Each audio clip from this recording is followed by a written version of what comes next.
दी छोड़ सतगुरु रामपाल जी परमेश्वर जी की जय हो। परम पिता परमात्मा सारी सृष्टि के रचनहार कुल मालिक असंख्य ब्रह्मांडों के स्वामी जगत गुरु तीनों लोकों में प्रवेश करके सबका भरण पोषण करने वाले राजाधिराज आत्माधार नाथों के नाथ देवों के देव महादेव सर्वेश्वर महेश्वर मृत्युंजय अजरो अमर आदि अनादि सनातनी प्रभु जगत पिता जगदीश्वर श्री श्री 1008 की उपाधि के वास्तविक अधिकारी अकाल मूर्त सौद स्वरूपी राम वासुदेव सर्वगतम ब्रह्म परम पूज्य परम संत परम पुरुष परम धनी परम दयालु सत्य कबीर हक्का कबीर अल्लाह अकबर बाखबर अल्लाह ताला जगत के तारणहार जगत के मुक्तिदाता जगत के जगन्नाथ हारे के सहारे हिंदुओं के राम मुसलमानों के अल्लाह सिखों के वाहिगुरु ईसाइयों के मसीह दया के सागर दया निधि करुणा के सागर करुणा निधि स्वयंभू परिभू संकट मोचन कष्ट हरण मंगल करण दुख भंजन अविगत कबीर निर्विकार निर्विषम परमात्मा अलय अलेख सतगुरु आदि अनादि सतगुरु असली मर्यादा पुरुषोत्तम असली राम असली कृष्ण असली घनश्याम असली मुरारी राजाओं के राजा महाराजाओं के महाराजा शहंशाहों के शहंशाह सम्राटों के सम्राट भगवानों के भगवान अल्लाहों के अल्लाह प्रभुओं के प्रभु मसीहों के मसीह सच्चे वाहि गुरु बाबाओं के बाबा पीरों के पीर सेठों के सेठ जगत सेठ सावड़सा सेठ सर्वगुण संपन्न अनंत कोटि कलाओं के स्वामी अनंत कोटि ब्रह्मांडों के नायक योगियों में महायोगी ध्यानियों में महाध्यानी सिद्धों में परम सिद्ध ज्ञानियों में तत्वज्ञानी ब्रह्म ज्ञानी महाज्ञानी परम ज्ञानी सर्वश्रेष्ठ ज्ञानी विज्ञानी युवा कबीर समृत कबीर असंवाद अमित ओझा सच्चे रहनुमा करीम अल्लाह सुबहान अल्लाह दुनिया के अंतिम पैगंबर 8 सितंबर 1951 से गांव धनाना जिला सोनीपत हरियाणा भारतवर्ष की पावन भूमि पे प्रकट रियल कल की भगवान श्री नारायण साकार हरि श्री बाबा साहेब गरीब निवाज संत श्रोमणी सतगुरु रामपाल जी परमेश्वर जी के चरण कमल में साध संगति से जुड़े हुए देश विदेश से हम सभी सत्सेवक भाई बहनों का अनंत कोटि दंडोत प्रणाम। सत्साई भाई और बहनों, बहुत बड़ी दया बहुत बड़ी मेहर पूज्य गुरुदेव परमपिता परमेश्वर सतगुरु रामपाल जी भगवान की जिनकी वीआईपी कृपा से जिनके शुभ आशीर्वाद से आप और हम सभी सत्सेवक भाई बहन साथ संगति से जुड़कर परमेश्वर के तत्व ज्ञान को आधार बनाकर गुरु को भगवान मानकर घर को आश्रम बनाकर गुरुदेव भगवान की गैर हाजिरी में उनकी भक्ति मार्ग में निरंतर आगे बढ़ रहे हैं। ये दया गुरुदेव भगवान की आप और हम सभी आत्माओं के ऊपर इसी प्रकार से बनी रहे, एकमात्र हम सबकी यही कामना पूज्य गुरुदेव जी से है। भाई और बहनों, वर्तमान का समय बहुत ही ज़्यादा क्रिटिकल है और एक एक कदम हम भाई बहनों ने मर्यादाओं को संभाल कर फिर आगे बढ़ना है। वर्तमान में किसी भी प्रकार की कोई भी गुंजाइश त्रुटि की इस भक्ति मार्ग में नहीं है। विशेषकर साथ संगति से जुड़ने के बाद यदि कोई गलती करता है, परमेश्वर के नियमों को भंग करता है, अपनी मनमानी करता है, उस आत्मा को फिर माफ़ी नहीं है, क्योंकि परमेश्वर ने हर प्रकार से हमारे ऊपर रजा करते हुए हमें साध संगति से जोड़ दिया है। परमेश्वर ने ज्ञान आधार से हमारे को युवा बना दिया है, समझदार बना दिया है। और समझदार होकर बच्चा यदि बाथरूम के बजाय बिस्तर में पेशाब करता है तो माता पिता की पिटाई खानी पड़ती है। इसी प्रकार परमेश्वर ने ज्ञान से हमें युवा बना दिया है और यदि अब हम भी गलतियां करेंगे तो फिर परमेश्वर हमसे दुखी होंगे, नाराज होंगे। कहते हैं जिन बातों से गुरु दुख पावे तिन बातों को दूर भगावे। और अब साथ संगतियों में धीरे धीरे काल प्रेरणा से वो गलतियां शुरू होने लग गई है। लेकिन भाई और बहनों, सतलोक आश्रम मैनेजमेंट हरियाणा की तरह साध संगति में किसी से कोई यारी दोस्ती रिश्तेदारी नहीं है। यहाँ किसी की गलतियां छुपाई नहीं जाएंगी बल्कि उजागर की जाएंगी ताकि अन्य आत्मा सतर्क हो जाएं। दास निष्पक्ष भाव से, चाहे पवन दास कोई गलती करे या मेरे परिवार का कोई मेंबर गलती करे या मेरे साथ में रहने वाला भगत कोई गलती करे, दास निष्पक्ष भाव से उसी समय सर्व संगत के सामने उन गलतियों को उजागर करेगा ताकि आगे से कोई भी आत्मा उस प्रकार की गलती ना करे और अपनी मर्यादाओं को बचाए। अब दास जो कहेगा वो सत्य कहेगा। अब उसके बाद फिर वो आत्मा जो मर्यादा तोड़ बैठी हैं, जब उनके नाम साध संगति में उजागर होने लगते हैं, फिर वो मुझ पवन दास से राग द्वेष ईर्ष्या करने लग जाते हैं। तो भाई और बहनों, चाहे आप मुझसे राग द्वेष ईर्ष्या करो, चाहे आप मुझसे प्रेम करो, मुझे कोई फर्क नहीं पड़ता है। मैं ड्यूटी अपने गुरुदेव भगवान की कर रहा हूँ और जैसा उन्होंने मुझे निर्देशित किया है, जो सत प्रेरणा करते हैं, दास केवल वही करेगा और उतना ही करेगा। ना मुझे संगत में किसी से कोई विशेष प्यार प्रेम और लगाव है, ना मेरा किसी से कोई वैर भाव है। परमात्मा कहते हैं, कबीर खड़ा बाजार में मांगे सबकी खैर, ना काहूं से दोस्ती ना काहूं से बैर। हमने अपना आत्म कल्याण करवाना है, इसलिए हमने खुद भी सावधान होकर चलना है। और भाई, यदि दास को परमात्मा ने साथ संगति की छोटी सी सेवा बख्शी है, तो दास तो निष्पक्ष भाव से सर्व के सामने सभी की गलतियां उजागर करेगा। और ये आप लोगों की भी परीक्षा होगी कि आप अपनी ही गलतियों को अपने सामने उजागर होता देखकर सामने वाले से राग द्वेष ईर्ष्या करते हो, या परमेश्वर को दंडवत प्रणाम करके नाक रगड़ के क्षमा याचना करके आगे से गलतियां ना करने की भीख मांगते हो। तो भाई और बहनों, हमने बहुत ही सावधान होकर भक्ति मार्ग पर आगे बढ़ना है।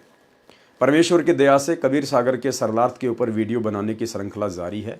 इसी श्रृंखला में आज हमारा ये 5वें नंबर का वीडियो है।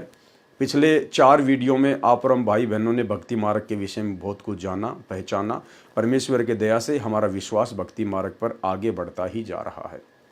आज के वीडियो में परमात्मा ने धर्मदास जी की बहुत सारी शंकाओं का समाधान गीता जी के बहुत सारे अध्यायों का व श्लोकों का जिक्र करते हुए किया है।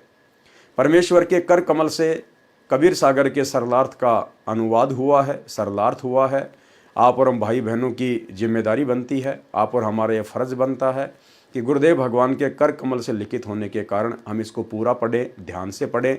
दास भी इसका कोई भी पेज नहीं छोड़ रहा है, आपको शुरू से लेकर अंत तक हर पेज पढ़ाया जाएगा, क्योंकि गुरुदेव के कर कमल से लिखित होने के कारण आप और हम पुण्य के भागी बनते हैं यदि सुनते हैं और पढ़ते हैं। तो भाई और बहनों, आगे बीच बीच में परमात्मा हमारे मतलब की बहुत सारी बातें इन वीडियो के माध्यम से उजागर करवाएंगे, इसलिए हम इसको सीरियल वाइज पूरा पढ़ते रहें। तो आज हम धर्मदास जी की गीता जी के कुछ अध्यायों को लेकर शंका समाधान के विषय में पढ़ेंगे। तो कबीर सागर का सरलार्थ और पेज नंबर है 51, हम यहाँ से शुरू करेंगे। गीता ज्ञानदाता ब्रह्म है, ये 1000 हाथ पैर वाला है।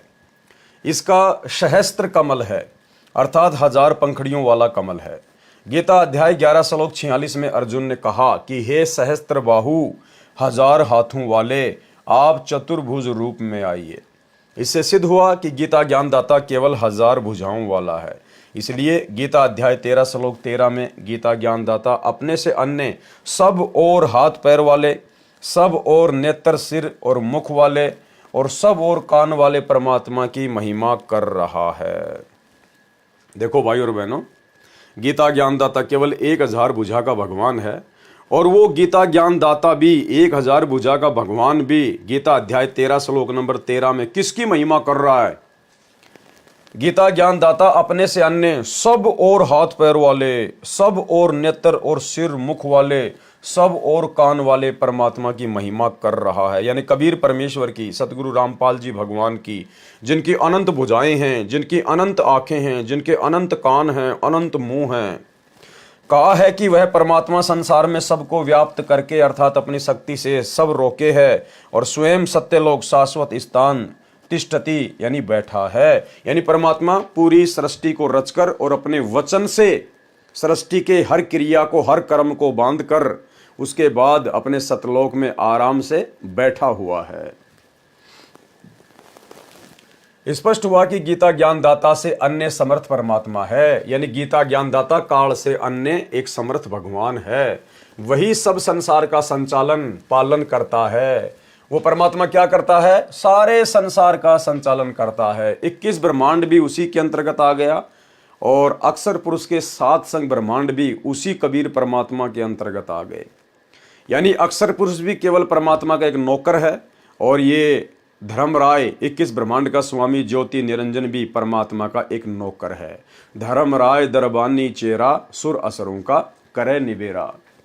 वही सब संसार का संचालन पालन करता है। गीता अध्याय 13 श्लोक नंबर 13। गीता के अध्याय 13 श्लोक 14 में भी स्पष्ट है कि गीता ज्ञानदाता अपने से अन्य परमात्मा का ज्ञान करा रहा है। भाई क्यों वो अपने से अन्य परमात्मा का ज्ञान करवाएगा? आपने पिछले वीडियो में सब कुछ देख लिया, जान लिया, पहचान लिया। ये सारी लीला कबीर परमात्मा सतगुरु रामपाल जी खेल रहे थे और नाम रख दिया काल भगवान का, ज्योति निरंजन का। अन्यथा वो तो परमात्मा की जानकारी को मिटाने में लगा रहता है। भला वो परमात्मा की जानकारी हम जीव आत्माओं को कैसे बताएगा? अपने से अन्य भगवान के बारे में क्यों बताएगा? गीता के अध्याय 13 श्लोक 14 में भी स्पष्ट है, गीता ज्ञानदाता अपने से अन्य परमात्मा का ज्ञान करा रहा है। यानी कबीर परमेश्वर सतगुरु रामपाल जी का ज्ञान करा रहा है। कहा है संपूर्ण इंद्रियों के विषय को जानने वाला अर्थात अंतर्यामी है, सब इंद्रियों से रहित है अर्थात परमात्मा की इंद्रियां हम मानव तथा अन्य प्राणियों जैसी विकार ग्रस्त नहीं है। सतगुरु रामपाल जी परमेश्वर जी की इंद्रियां, पहली बात तो आप और हमारे जैसा इनका शरीर नहीं है, और जैसा भी है इनकी इंद्रियां जो हमें दिखाई देती हैं, जो विदेह रूप में दिखाई देती है। जैसे हम तो देह रूप में हैं, हमारे तो हाड़ मांस का शरीर है, परमेश्वर का विदेह शरीर होता है। विदेह यानी दिखाई मनुष्य जैसा देता है, लेकिन अंदर से उसमें वो कबाड़ नहीं भरा होता। अंदर से परमात्मा के शरीर में ये हाड़ मांस, लार, थूक, चाम, गुदा, मांस, ये सब कुछ नहीं होता है। यानी परमेश्वर को कोई भी गुण नहीं सताता है, कोई भी गुणों का प्रभाव या कोई भी जो उन गुणों की जो प्रकृतियां हैं वो परमेश्वर के ऊपर असर नहीं डालती हैं। वह परमात्मा आसक्ति रहित है। ध्यान से सुनना भाई और बहनों, वह परमात्मा आसक्ति रहित है। आसक्ति यानी किसी भी चीज में उस परमेश्वर की इच्छा नहीं है। इस काल लोक की किसी भी चीज में या किसी भी लोक की किसी भी चीज में परमात्मा की जरा भी आसक्ति या रुचि नहीं है। वह परमात्मा आसक्ति रहित है अर्थात वह इस काल लोक 21 ब्रह्मांडों की किसी वस्तु या पदार्थ में आसक्ति नहीं रखता। और भाई और बहनों, यदि हमने उस आसक्ति रहित परमेश्वर को प्राप्त करना है, उसके सतलोक को प्राप्त करना है, तो हमने भी 21 ब्रह्मांड की किसी भी वस्तु से आसक्ति रहित होना पड़ेगा। इस नश्वर 21 ब्रह्मांड की प्रत्येक वस्तु को नश्वर ही जानकर हमने यहाँ पर किसी भी वस्तु में मोह ममता नहीं करनी है। अब हमें ज्ञान हो गया, केवल हमने अपना पीछा छुड़वाने का प्रयास ही करना है। क्योंकि परमेश्वर कहते हैं गुरु को कीजिए दंडवत कोटि कोटि प्रणाम, और कीट न जाने भृंग को गुरु कर ले आप सम्मान। गुरु अपने शिष्य को अपने जैसा बनाकर ही सतलोक लेकर जाएगा। तो गुरु का क्या गुण है? आसक्ति रहित है।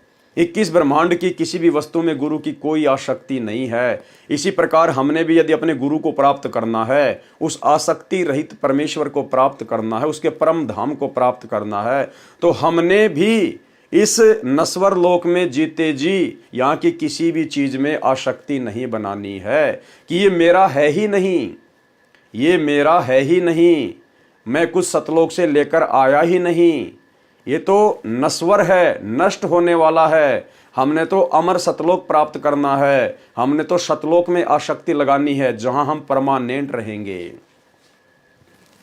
वह परमात्मा आसक्ति रहित है अर्थात वह इस काल लोक 21 ब्रह्मांडों की किसी वस्तु या पदार्थ में आसक्ति नहीं रखता, क्योंकि उस परमेश्वर का सत्यलोक इस काल के क्षेत्र से असंख्य गुणा उत्तम है। क्योंकि परमेश्वर का जो सतलोक है उसमें सर्व सुख है, सर्व पदार्थ हैं, अविनाशी पदार्थ हैं। इसलिए हमने यहाँ से आसक्ति हटाकर अपने सतलोक में लगानी है। इसलिए वह परमात्मा आसक्ति रहित कहा है। वही सबका धारण पोषण करने वाला है। यही प्रमाण गीता अध्याय 15 श्लोक 17 में भी है। वह परमात्मा निर्गुण है परंतु सगुण होकर ही अपना महत्व दिखाता है। इसको थोड़ा ध्यान से पढ़ने की आवश्यकता है भाई और बहनों। वह परमात्मा, कौन परमात्मा? कबीर परमात्मा निर्गुण है परंतु सगुण होकर ही अपना महत्व दिखाता है। यानी परमेश्वर आत्माओं को विशेष लाभ कब देता है? जब वो परमात्मा सतगुरु रूप में धरती पर प्रकट होता है, निर्गुण से सरगुण रूप धारण करता है। उदाहरण के लिए जैसे आम का पेड़ आम के बीज या गुटली में निर्गुण अवस्था में होता है। एक आम का पेड़ आम की गुटली से ही बनता है, आम के बीज से ही बनता है। उस बीज में वो आम का पेड़, वो 10-15 मीटर ऊंचा आम का पेड़ उस बीज के अंदर निर्गुण रूप में है। उस बीज के अंदर वो पेड़ हमें किसी प्रकार का कोई लाभ नहीं दे सकता, कोई फायदा नहीं दे सकता। हम उस बीज को खाकर आम का स्वाद प्राप्त नहीं कर सकते। लेकिन जब उस बीज को जमीन में बीजा जाता है उसके बाद धीरे धीरे उससे पौधा बनता है, फिर पेड़ बनता है और वो सगुण रूप में आ जाता है। उस बीज के अंदर जो आम का पेड़ था निर्गुण रूप में, फिर उस विधि से फिर वो सरगुण रूप में आ जाता है, और जब वो सरगुण रूप में आता है पूरा पेड़ बन जाता है, फिर उसके आम लगते हैं, फिर हमें वो आम खाने को मिलते हैं, हमें उस आम के पेड़ का विशेष महत्व प्राप्त होता है। उदाहरण के लिए जैसे आम का पेड़, आम के बीज गुठली में निर्गुण अवस्था में होता है, उस बीज को जब बीजा जाता है तब वह पौधा फिर पेड़ रूप में सरगुण होकर अपना महत्व प्रकट करता है।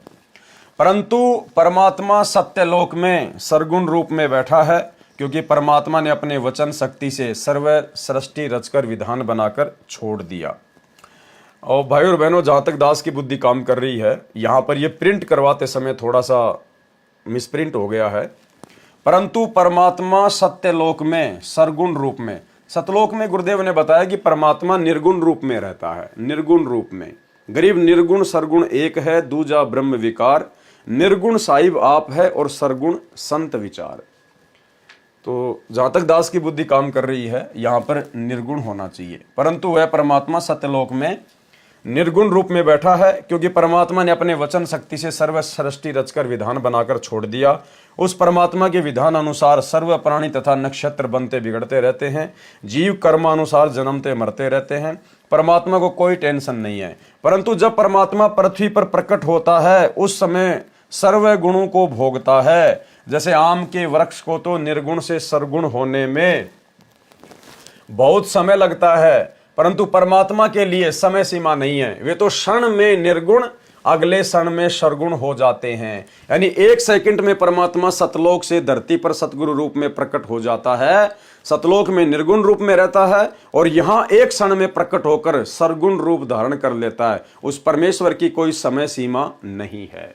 आम के बीज का उदाहरण तो केवल आप और हमें समझाने के लिए दिया गया है, लेकिन परमेश्वर को निर्गुण से सरगुण होने में आम के पेड़ की तरह इतना समय नहीं लगता है। परमात्मा कहते हैं, गोता मारूं सुरग में जा बैठूं पाताल, गरीब दास ढूंढता फिरूं अपने हीरे मोती लाल।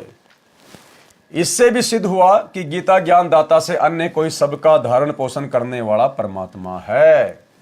गीता अध्याय 13 श्लोक 15-16 में भी यही प्रमाण है। गीता ज्ञानदाता ने कहा कि जैसे सूर्य दूर स्थान पर स्थित होते हुए भी यहां पृथ्वी पर अपना प्रभाव बनाए है, उसी प्रकार परमात्मा सत्यलोक में स्थित होकर भी सर्व ब्रह्मांडों पर अपनी शक्ति का प्रभाव बनाए हुए है। सर्व चर अचर भूतों के बाहर भीतर है, चर अचर भूतों के बाहर भीतर है, यानी जीवों के बाहर भीतर है। इसी प्रकार सूक्ष्म होने से हम उसको चरम दृष्टि से देख नहीं पाते, इसलिए अविज्ञ अर्थात हमारे ज्ञान से परे है, तथा वही परमात्मा हमारे समीप में तथा दूर भी वही स्थित है। परमात्मा तो दूर सत्यलोक शाश्वत स्थान में है, उसकी शक्ति का प्रभाव प्रत्येक के साथ है। गीता अध्याय 13 श्लोक 15 का ये निष्कर्ष है। जैसे सूर्य दूर स्थित है, परंतु पृथ्वी के ऊपर प्रत्येक प्राणी को अपने साथ दिखाई देता है। जैसे एक स्थान पर कई घड़े जल के भरे रखे हैं, तो सूर्य प्रत्येक में दिखाई देता है, टुकड़ों में नहीं दिखाई देता। इसी प्रकार परमात्मा उस व्यक्ति को दिखाई देता है। परमात्मा ऐसे ही एक स्थान पर स्थित है, वह परमात्मा जानने योग्य है। भावार्थ है कि गीता ज्ञानदाता ने कहा है कि मेरे से अन्य परमात्मा का ज्ञान होना चाहिए मोक्ष प्राप्ति के लिए, वह जानने योग्य है। वही परमात्मा अपने विधान अनुसार सर्व का धारण पोषण उत्पत्ति तथा मृत्यु करता है। देखो भाई और बहनों, हमने जो 4 नंबर वीडियो में पढ़ा देखा परमेश्वर के ज्ञान आधार से, कि अर्जुन को काल रूप में परमपिता परमेश्वर कबीर जी ने ही, सतगुरु रामपाल जी भगवान ने ही वो रूप दिखाया था। तो दास ने सवाल किया था कि हो सकता है किसी को शंका हो जाए कि भाई काल ने तो वो रूप इसलिए दिखाया था कि भाई ताकि अर्जुन युद्ध के लिए तैयार हो जाए, बहुत सारे लोग मारे जाएं, तो परमात्मा भला किसी को मारता थोड़ी है। तो भाई और बहनों, आपकी उस शंका का यहां पर समाधान हो गया है। क्या कह रहे हैं परमात्मा? वही परमात्मा, कौन परमात्मा? जो सत्यलोक में रहता है निर्गुण रूप में, वही परमात्मा अपने विधान अनुसार सर्व का धारण पोषण उत्पत्ति तथा मृत्यु करता है। यानी ये काल केवल नौकर है, नौकरी करता है। बाकी कर्म अनुसार जन्म और मृत्यु सब कुछ परमात्मा ही निर्धारित करता है। वास्तव में ब्रह्मा सबका उत्पत्ति करता वही है। यानी जो लोग काल के पुत्र ब्रह्मा को मानते हैं कि ब्रह्मा जी प्रजापति है, ब्रह्मा जी सृष्टि की उत्पत्ति करता है, तो क्या कह रहे हैं गुरुदेव भगवान कि वास्तव में असल में ब्रह्मा सबका उत्पत्ति करता वही है। वास्तव में विष्णु सबका धारण पोषण करने वाला वही है। कौन? कबीर परमात्मा। और वास्तव में शंकर अर्थात सबका संहार करने वाला, सबको मारने वाला भी वही परमात्मा है। यानी भाइयों और बहनों, सारे खेल ये परमात्मा के ही किए हुए हैं और सारे खेल परमात्मा ही करता है। इसीलिए परमात्मा कहते हैं कि सारे खेल हमने किए और जो हमसे मिले वो निश्चय जिए। परमात्मा कहते हैं यहाँ सारे कार्य ब्रह्मा विष्णु महेश के रूप में, काल के रूप में, दुर्गा के रूप में, अक्षर पुरुष के रूप में, सारे कार्य परमात्मा ही करता है और नाम उनका बना रहता है। सारे काम हमने किए और हमसे मिले वो निश्चय जिए। हमसे मिले यानी जो उस कबीर परमात्मा की शरण में आ जाता है, जब वो भगवान सतगुरु रूप में धरती पर प्रकट होता है, उस समय जो उसकी शरण में आ जाता है, जो उससे मिल लेता है, उसके ज्ञान को समझ लेता है, भक्ति करता है, फिर वो निश्चय जिए, फिर वो सतलोक चला जाता है, फिर वो कभी नहीं मरता, हमेशा जीवित रहता है, अमर हो जाता है।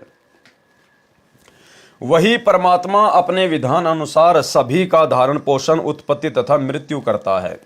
वास्तव में ब्रह्मा सबका उत्पत्ति करता वही है। वास्तव में विष्णु सबका धारण पोषण करने वाला वही है। वास्तव में शंकर सबका संहार करने वाला वही है। अन्य ब्रह्मा विष्णु तथा शंकर तो केवल एक ब्रह्मांड के कर्ता धर्ता है, परंतु वह परमात्मा तो सर्व ब्रह्मांडों का ब्रह्मा विष्णु तथा शंकर रूप में अकेला ही है। जैसे भारतवर्ष में केंद्र का भी गृह मंत्री होता है तथा राज्यों में भी गृह मंत्री होते हैं। इससे सिद्ध हुआ कि गीता ज्ञानदाता ने अपने से अन्य समर्थ परमात्मा की महिमा बताई है। गीता ज्ञानदाता से अन्य कोई पूर्ण परमात्मा है? गीता अध्याय 13 श्लोक 16, गीता अध्याय 13 श्लोक 17 में गीता ज्ञानदाता ने अपने से अन्य परमात्मा की महिमा कही है, जो इस प्रकार है। वह दूसरा परमात्मा परम ब्रह्म सब ज्योतियों का भी ज्योति है, अर्थात सर्व प्रकाश स्रोत है। उसी अन्य समर्थ परमात्मा की शक्ति से सब प्रकाशमान है। काल क्या कह रहा है कि मेरे से अन्य कोई और परमात्मा है जो समर्थ है, जो सभी प्रकाशों का स्रोत है, और उसी अन्य समर्थ परमात्मा की शक्ति से सब कुछ चलायमान है, सब कुछ संचालित हो रहा है। और उस परमात्मा का प्रकाश सर्व से अधिक है, यानी सबसे ज्यादा नूर है उस परमात्मा का। उसकी शक्ति का कोई वार पार नहीं है। वह परमात्मा माया से अति परे कहा जाता है। वास्तव में निरंजन वही है। निरंजन यानी माया रहित परमात्मा तो वास्तव में कबीर भगवान सतगुरु रामपाल जी हैं। जो गीता ज्ञान दाता है, यह माया सहित ज्योति निरंजन कहा जाता है। जो काल है ये तो माया सहित है, ये तो माया में लिप्त है, और जो कबीर भगवान है वो वास्तव में माया रहित है, निरंजन है। और ये काल को कहते हैं ज्योति निरंजन, और परमात्मा को कहते हैं निरंजन, निरंजन माया रहित। और काल क्या है? ज्योति निरंजन, ये माया सहित परमात्मा है। वह परमात्मा ज्ञान का भंडार है, वह जानने योग्य है, यानी उस परमात्मा को जानना चाहिए, उसकी पहचान करनी चाहिए। वह ज्ञान गम्यम तत्व ज्ञान द्वारा प्राप्त होने योग्य है। इस गीता अध्याय 13 श्लोक 17 में मूल पाठ में ज्ञानम ज्ञेयम ज्ञान गम्यम लिखा है, जिसका भावार्थ है कि ज्ञानम जो ज्ञान परमात्मा स्वयं पृथ्वी पर प्रकट होकर तत्व ज्ञान अपने मुख कमल से बोलता है, इसलिए वह ज्ञान रूप है, अर्थात ज्ञान का भंडार है। देखो भाइयों और बहनों, बिल्कुल स्पष्ट कर दिया है। गुरुदेव भगवान अपने मुख से इतना खुलकर नहीं बताएंगे, क्योंकि परमात्मा ज्ञान से अपनी पहचान करवाना चाहते हैं। और परमेश्वर ने यहाँ अपने विषय में खुलकर बताने में कोई कमी नहीं छोड़ी है कि तत्वदर्शी संत कौन होता है, तत्व ज्ञान कौन देता है, कौन दे सकता है। जो ज्ञान यानी जो तत्व ज्ञान परमात्मा स्वयं, परमात्मा कबीर जी खुद ही पृथ्वी पर प्रकट होकर तत्व ज्ञान अपने मुख कमल से बोलता है, यानी कबीर परमात्मा ही तत्व ज्ञान को अपने मुख कमल से धरती पर प्रकट होकर बोलते हैं। तो वर्तमान में उसी तत्व ज्ञान को 8 सितंबर 1951 से धरती पर प्रकट होकर कौन बोल रहा है? सतगुरु रामपाल जी परमेश्वर जी बोल रहे हैं। तो कौन हुए सतगुरु रामपाल जी परमेश्वर? स्वयं परमेश्वर हुए, कबीर भगवान हुए, अविनाशी अजरो अमर परमात्मा हुए। जो ज्ञान परमात्मा स्वयं पृथ्वी पर प्रकट होकर तत्व ज्ञान अपने मुख कमल से बोलता है, इसलिए वह ज्ञान रूप है, अर्थात ज्ञान का भंडार है। वह परमात्मा ज्ञेयम, ज्ञान ज्ञेयम उसी तत्व ज्ञान से जानने योग्य है तथा उसी तत्व ज्ञान से प्राप्त करने योग्य है। वह परमात्मा सभी प्राणियों के हृदय में स्थित है। जैसे सूर्य दूर स्थान पर होते हुए भी प्रत्येक घड़े के जल में दिखाई देता है, वह उन घड़ों में नहीं है, परंतु घड़ों के ऊपर अपना प्रभाव रखता है, उष्णता देता है। सूक्ष्म वेद में कहा है कि ब्रह्मा विष्णु शिव रे झुमकरा, नहीं सब बाजी के खंभ सुनो रे झुमकरा। कि ब्रह्मा विष्णु महेश ये आधार नहीं है, सर्व ठाम सब ठोर रे झुमकरा, सकल लोक भरपूर सुनो रे झुमकरा। वो परमात्मा कबीर, वो परमेश्वर ही सर्व ठाम यानी सब जगह पर, हर स्थान पर वो परमात्मा ही विद्यमान है। सकल लोक, सभी लोकों में उस परमात्मा की शक्ति भरपूर है। यही प्रमाण गीता अध्याय 18 श्लोक 61 में भी है। कहा है कि हे अर्जुन, शरीर रूप यंत्र में आरूढ़ हुए संपूर्ण प्राणियों को अंतर्यामी परमेश्वर अपनी माया अर्थात अपनी शक्ति से उनके कर्म अनुसार भ्रमण करवाता है। यानी ये जो आत्मा है, ये जो शरीर छोड़कर फिर दूसरे शरीर में जाती है, फिर तीसरे शरीर में जाती है, तो वो परमात्मा ही कर्म अनुसार इस जीव आत्मा को भ्रमण करवाता है, कर्म अनुसार अर्थात संस्कारों के अनुसार अच्छी बुरी योनियों में घुमाता है। वही सर्वशक्तिमान परमात्मा सर्व प्राणियों के हृदय में स्थित है, अर्थात विराजमान है। इसी प्रकार परमेश्वर की महिमा गीता अध्याय 13 श्लोक 17 में कही है। इससे सिद्ध हुआ कि गीता ज्ञानदाता ने अपने से अन्य पूर्ण परमात्मा की महिमा कही है। गीता अध्याय 13-17 का ये निष्कर्ष है। गीता अध्याय 13 श्लोक 18 में गीता ज्ञानदाता ने कहा है कि इस प्रकार क्षेत्र अर्थात शरीर, ज्ञानम तत्व ज्ञान और ज्ञेयम अर्थात जानने योग्य परमात्मा की महिमा मैंने संक्षेप में कही है। मेरा भगत पहले मुझे ही सर्वेस्वा जानकर मुझ पर आश्रित था, वह इस तत्व ज्ञान के आधार से मेरे भाव अर्थात मेरी शक्ति से परिचित होकर तथा उस समर्थ की शक्ति से परिचित होकर उपपदते उसके उपरांत भक्ति करके उसी भाव को प्राप्त होता है। गीता अध्याय 13 श्लोक 18। इसी प्रकार गीता अध्याय 13 श्लोक 19 में गीता ज्ञानदाता ने अपने से अन्य पुरुष अर्थात परमात्मा की महिमा कही है। कहा है कि प्रकृति और पुरुष दोनों ही अनादि हैं, प्रकृति और पुरुष दोनों ही अनादि है। यहां पर प्रकृति से तात्पर्य सतलोक की प्रकृति से है, जिसको पराशक्ति परानंदनी महान प्रकृति कहा जाता है। लेकिन जो सतलोक की प्रकृति है वो स्त्री रूप में नहीं है, वो परमेश्वर की शक्ति है। परमेश्वर की शक्ति का नाम है पराशक्ति परानंदनी। उसी शक्ति से परमेश्वर ने सतलोक में सर्व रचना की थी और सर्व ब्रह्मांडों को परमेश्वर ने रचा। और यहां की जो प्रकृति है 21 ब्रह्मांड की, ये है दुर्गा, ये स्त्री रूप है। कहा है कि प्रकृति और पुरुष दोनों अनादि हैं।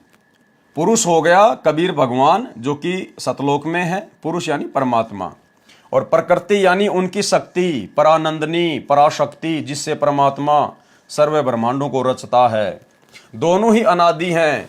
यहां पर प्रकृति पुरुष का अर्थ पूर्ण परमात्मा है, ये दोनों अनादि हैं। इस प्रकृति का भावार्थ दुर्गा स्त्री रूप की तरह स्त्री रूप प्रकृति से नहीं है। जैसे सूर्य है तो उसकी प्रकृति उष्णता भी साथ ही है, यानी सूरज और सूरज की जो गर्मी है, जो उष्णता है यानी उसकी शक्ति। इसी प्रकार सत्य पुरुष तथा उसकी प्रकृति अर्थात शक्ति दोनों अनादि हैं। इस प्रकार विकार तथा तीनों गुण जिससे उत्पन्न हुए वह अन्य प्रकृति है। ये जो विकार और तीनों गुण जिससे उत्पन्न हुए हैं, कहते हैं वो तो दूसरी प्रकृति है, उसका नाम है दुर्गा, उससे उत्पन्न हुए हैं, ऐसा जान। गीता अध्याय 7 श्लोक 4 व 5 में 2 प्रकृति कही हैं, एक जड़ और दूसरी चेतन दुर्गा देवी। यहां पर दूसरी प्रकृति दुर्गा कही है। गीता अध्याय 13 श्लोक 19 का यह सारांश है। गीता अध्याय 13 श्लोक 20 में भी अन्य पुरुष यानी परमात्मा का वर्णन है। गीता प्रेस गोरखपुर से प्रकाशित गीता के इस श्लोक के अनुवाद में पुरुष का अर्थ परमात्मा होता है। गीता अध्याय 13 श्लोक 20 का भावार्थ अनुवाद देखें गहरी नजर गीता में, जो हमारी वेबसाइट पर देखी व डाउनलोड की जा सकती है। वेबसाइट का नाम है www.jagatgururampalji.org। गीता अध्याय 13 श्लोक 21 में भी अन्य पुरुष यानी परमात्मा का वर्णन है। इसके अनुवाद में गीता प्रेस गोरखपुर से प्रकाशित में पुरुष का अर्थ पुरुष ही किया है। ये ठीक है, पुरुष का अर्थ परमात्मा होता है। प्रकरणवश पुरुष का अर्थ मनुष्य भी किया जाता है, क्योंकि परमात्मा ने मनुष्य को अपने स्वरूप के अनुसार बनाया है। इसलिए कहा जाता है नर नारायण रूप है तू ना समझ दे। यानी भाइयों और बहनों, आप और हमें जो ये नर दे मिली है, परमात्मा कहते हैं ये कोई सामान्य नहीं है, नर नारायण दे है, नर नारायण रूप है। क्या कह रहे हैं परमात्मा कि हे नर, हे इंसान, तेरा जो शरीर है, तेरा जो रूप है, ये नारायण के जैसा है, परमात्मा के जैसा है। नर नारायण रूप है तू ना समझ दे। इसको मात्र तू एक शरीर मत समझ, इसको मात्र तू एक देही मत समझ। ये भगवान का रूप है, जिससे भक्ति करके तू यहां से सदा सदा के लिए मुक्त हो सकता है। भाई और बहनों, ये जो मनुष्य योनि है, ये अन्य 84 लाख योनियों से भिन्न है। यानी 84 लाख योनियां तो अलग हैं, और जो मनुष्य शरीर है ये परमात्म रूप है। हम परमात्मा के अंश हैं। हमें परमेश्वर ने अन्य 84 लाख योनियों में शामिल नहीं किया, अन्य 84 लाख योनियों से भिन्न है हम। परमात्मा एक अपने शब्द में कहते हैं ना कि यो सौदा फिर नाहि रे संतो, यो सौदा फिर नाहि, नर नारायण दे पाए के तू फिर 84 जाई। यानी नर नारायण दे पाए के, भगवान जैसा शरीर प्राप्त करके और भक्ति ना करके तू फिर से 84 लाख योनियों में जाना चाहता है। इसका मतलब 84 लाख योनियां अलग हैं, और ये देह हमें जो परमात्मा ने दी है, उत्तम देह, सर्वश्रेष्ठ देह, जिससे परमात्मा पाया जा सकता है। परमात्मा के ही जैसा हमारा रूप है, हमरे ही उणियार है हमारा सृजनहार। यानी हमें उत्पन्न करने वाला परमात्मा भी हमारे ही जैसा है। नर नारायण रूप है तू ना समझ दे। 84 लाख प्रकार के जीवों से मानव देह उत्तम है। यानी 84 लाख अलग हो गई, और मानव देह जो उत्तम है ये अलग है। गीता अध्याय 13 श्लोक 22 में भी गीता ज्ञानदाता ने अपने से अन्य परमात्मा का प्रत्यक्ष प्रमाण बताया है। गीता प्रेस गोरखपुर से प्रकाशित गीता में इस श्लोक का अर्थ बिल्कुल गलत किया है। यथार्थ अनुवाद जैसे पूर्व के श्लोकों में वर्णन आया है कि परमात्मा प्रत्येक जीव के साथ ऐसे रहता है जैसे सूर्य प्रत्येक घड़े के जल में स्थित दिखाई देता है। उस जल को अपनी उष्णता दे रहा है, अपनी गर्मी दे रहा है। इसी प्रकार परमात्मा प्रत्येक जीव के हृदय कमल में ऐसे विद्यमान है जैसे सौर ऊर्जा संयंत्र जहां भी लगा है तो वह सूर्य से उष्णता प्राप्त करके ऊर्जा संग्रह करता है। इसी प्रकार प्रत्येक जीव के साथ परमात्मा रहता है। इसलिए इस श्लोक गीता अध्याय 13 श्लोक 22 में कहा है कि वह परमात्मा सब प्रभुओं का भी स्वामी होने से महेश्वर, सबका धारण पोषण करने से कर्ता, सत्यलोक में बैठा प्रत्येक प्राणी की प्रत्येक गतिविधि को देखने वाला होने से उपद्रष्टा, जीव परमात्मा की शक्ति से सर्व कार्य करता है। जीव परमात्मा का अंश है। जीव क्या है? परमात्मा का अंश है। रामायण में भी कहा है ईश्वर अंश जीव अविनाशी। यानी ये जो जीव आत्मा है ये परमात्मा का अंश है और ये अविनाशी है।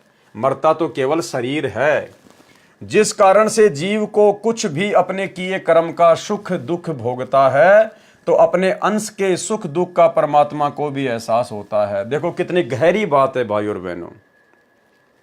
जब वो कबीर परमात्मा सतलोक को त्याग कर सरगुण रूप धारण करके धरती पर तत्वदर्शी संत की भूमिका में प्रकट होता है, और उस समय यदि यहां पर किसी भी जीव को कोई भी कष्ट होता है, कोई परेशानी होती है, तो सरगुण रूप में प्रकट उस सतगुरु को भी सुख और दुख का एहसास होता है।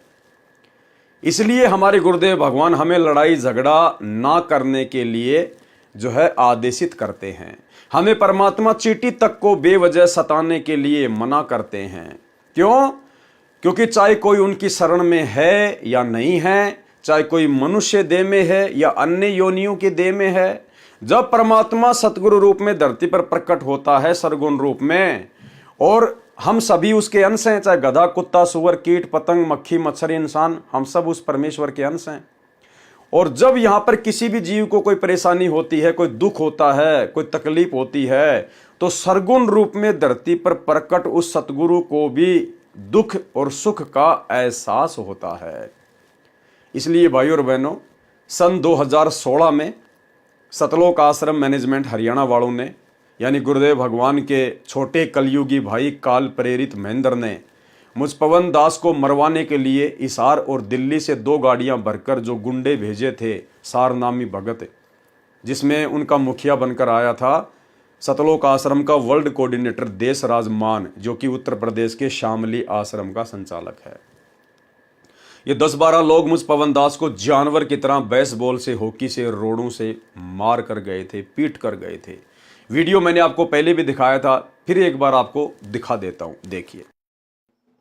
छोड़ सतगुरु रामपाल जी महाराज जी की जय हो। परमात्मा की सही क्या हुआ था, ये करीब 2-3 दिन से यहाँ बैठे हैं ये लोग। दास के पास में जो प्रवेश भगत है एक दिल्ली वाला, क्लिप ले रहे हैं, मैं कर रहा हूं। उसका दास के पास में फोन आया था 2 दिन पहले कि हम आपसे जयपुर में मिलना चाहते हैं, हम आपसे मीटिंग करना चाहते हैं, और आप ये जो बरवाला कांड की जो सच्चाई की जो पुस्तक आपने छापी है, जो कलयुगी भाई की साजिश बरवाला कांड, इसको आप भक्तों में बांटना बंद कर दो और आप जाके एक बार आप गुरुजी से मिल लो, हम आपको गुरुजी के पास में लेके चलेंगे।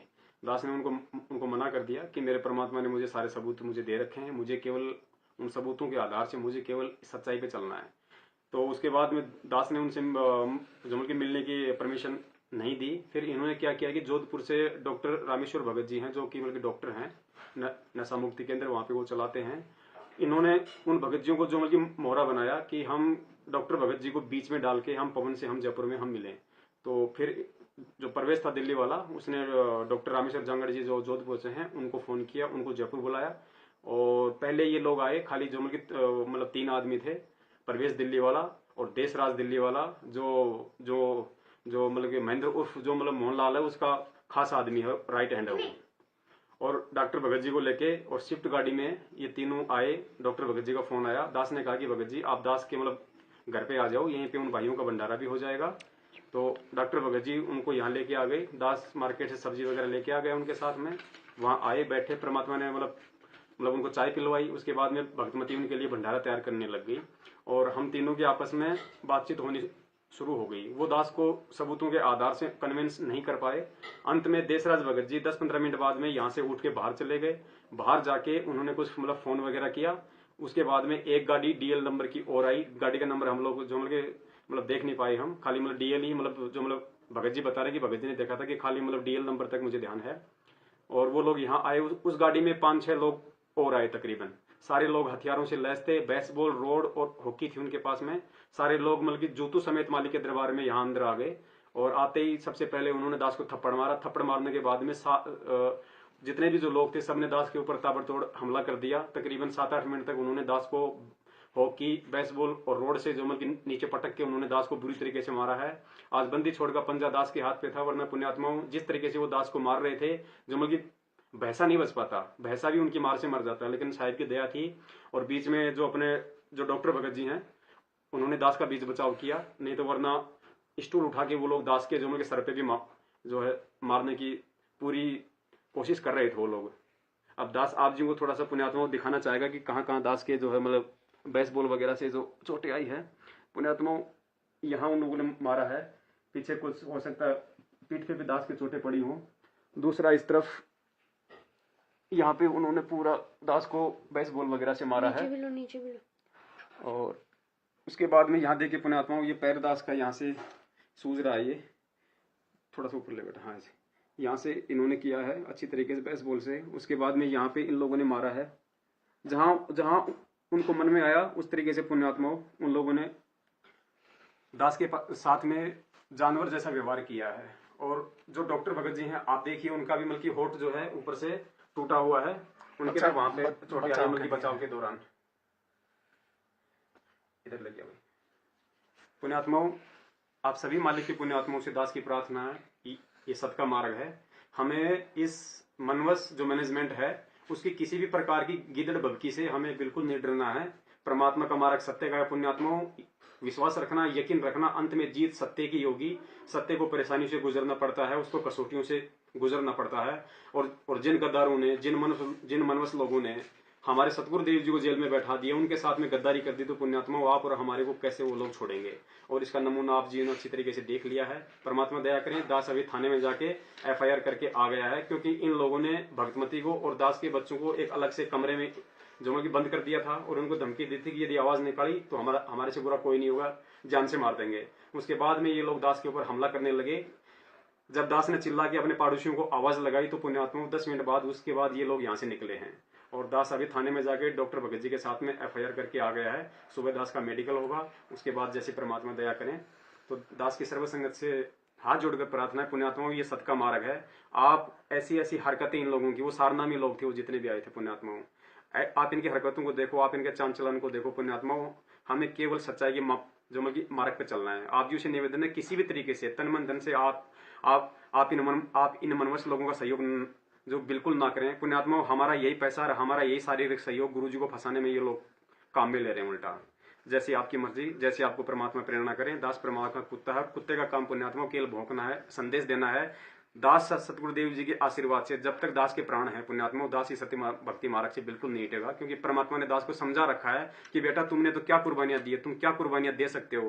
पहले जो पुण्य आत्माएं थी, जो मंसूर जैसी थी, जो ईसा मसीह जैसे थे पुण्यात्मा, उनका तो शरीर का कतरा कतरा उन मनवस लोगों ने काट फेंका था, लेकिन उन्होंने कभी उन्होंने जो मतलब सत्य के साथ में रहे, झूठ के आगे कभी वो झुके नहीं। तो पुण्यात्मा हम तो असली बंदी छोड़ के बच्चे हैं और साक्षात परमात्मा ने अपने शरण में लिया है।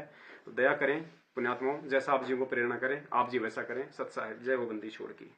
तो भाई और बहनों, मैं भी उसी परमेश्वर का अंश हूं, उसी परमेश्वर का बच्चा हूं और उसकी शरण में आने के बाद उसके लिए विशेष महत्व रखता हूं। हम सभी भाई बहन जो परमेश्वर की शरण में आ चुके हैं, गुरुदेव भगवान की शरण में आ चुके हैं, हम अन्य प्राणियों से परमेश्वर के लिए विशेष महत्व रखते हैं। और उनकी शरण में आने के बाद यदि फिर उनके भगत को कोई मारता है या पीटता है, जानवरों जैसा सलूक करता है, तो भाई और बहनों, परमेश्वर के इस लेख के अनुसार उन्होंने उस जीवात्मा को नहीं पीटा, उस भगत को नहीं पीटा, उन्होंने अपने सतगुरुदेव भगवान की पिटाई की है। क्योंकि जब सतगुरु का भगत पिटता है, दुख उठाता है, तो सतगुरु को भी सुख और दुख महसूस होता है। तो वो सोचे कि हम तो पवनदास की पिटाई करके आ गए, लेकिन उन्होंने तो अपने बाप की पिटाई कर डाली, अपने गुरुदेव भगवान को सताया है, अपने गुरुदेव को दुखी किया है।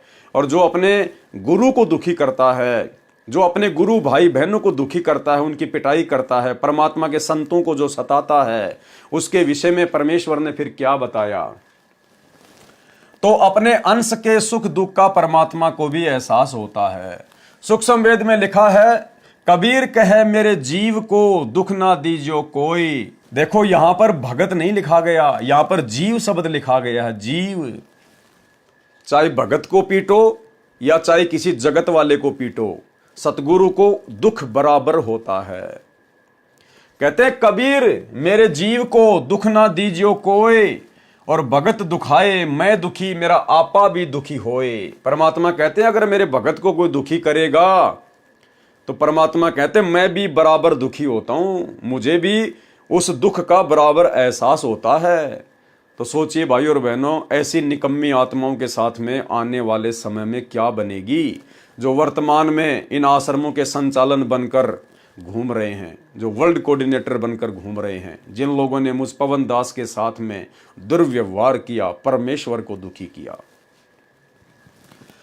कबीर कहे मेरे जीव को दुख ना दीजियो कोई, भगत दुखाए मैं दुखी मेरा आपा भी दुखी होए। और आपको एक छोटा सा सत्संग गुरुदेव भगवान का सुनाते हैं।